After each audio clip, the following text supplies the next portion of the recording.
नमस्कार. वंदनास लाईफस्टाईलमध्ये तुम्हा सर्वांचं स्वागत आहे. आज आपण स्त्रीवादी कविता घेऊन आलेलो आहोत. खरं तर स्त्री कधीच असहाय्य नसते, ती कधी एकटी नसते आणि ती इतकी मजबूत असते. ती जर संपूर्ण घराला सांभाळत असेल, ती जर व्यवस्थित नोकरी करून परत घर सांभाळत असेल किंवा ती जर राजकारण सांभाळून संसार सांभाळत असेल तर ती खरंच ग्रेट आहे. ती कुठंही असहाय्य अशी नाही आहे. स्त्रियांची जडणघडण ही लहानपणापासून अगदी व्यवस्थित मजबूत व्हायला पाहिजे.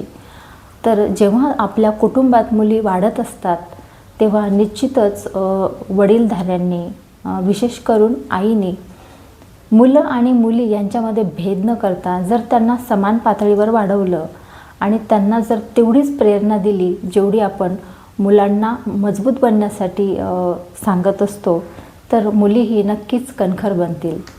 मुलींना सक्षम होण्यासाठी त्यांनी कराटे जरूर शिकले पाहिजे, जेणेकरून त्यांच्यावर कधी वेळ आली तर त्या 2 हात करू शकतील. आणि असं जर धाडस आपल्या अंगी असेल, शिक्षणाचा विचार, शिक्षण घेऊन जर आपण पुढे गेलेलं असेल आणि शैक्षणिक विचार जर आपल्यासोबत असतील तर स्त्रिया नक्कीच कणखर होतील. आपण असं नाजूक साजूक का बरं असावं? नट्या नाजूक असतात कारण त्यांना पैसे भेटतात. त्यांच्यामागे 10 ते 15 लोकांची टीम असते. त्यांचं डाएट असतं, तसं त्यांचं जिम असतं, तसं त्यांचा आहार असतो, तसं त्यांचं संरक्षण असतं. पण आपण सामान्य माणसं, आपलं काय? म्हणून आपण सामान्य मुलींनी धष्टपुष्ट असायला पाहिजे, जेणेकरून आपण सर्व जिम्मेदाऱ्या पार पाडू शकू. तर ही एक खुलचट कल्पना की नाजूक मुलगी पाहिजे. कशासाठी पाहिजे? का? तर ही जी चुकीची कल्पना आहे ती मुलींनी मनातून अगोदर काढून टाकावं असं मला वाटतं. हाच विचार मी माझ्या कवितेमध्ये मांडणार आहे. तर चला बघूया. सूर नावाची कविता. शूरवीर लढवय्या स्त्रीसारखं वागून तर पहा. शूरवीर लढवय्या स्त्रीसारखं वागून तर पहा, जीवन जगल्यासारखं वाटेल. शूरवीर लढवय्या स्त्रीसारखं वागून तर पहा, जीवन जगल्यासारखं वाटेल. आपलं मन कणखर आहे, आपलं मन कणखर आहे, ते सिद्ध करून तर पहा. आपलं मन कणखर आहे, ते सिद्ध करून तर पहा, न्याय केल्यासारखं वाटेल.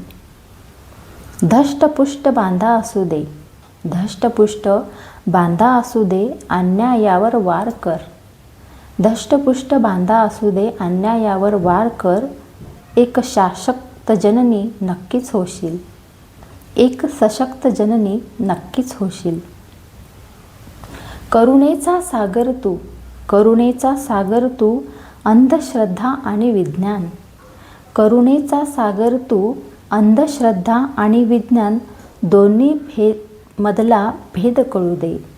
दोन्ही मधला भेद कळू दे, निर्णय कधीच चुकणार नाही.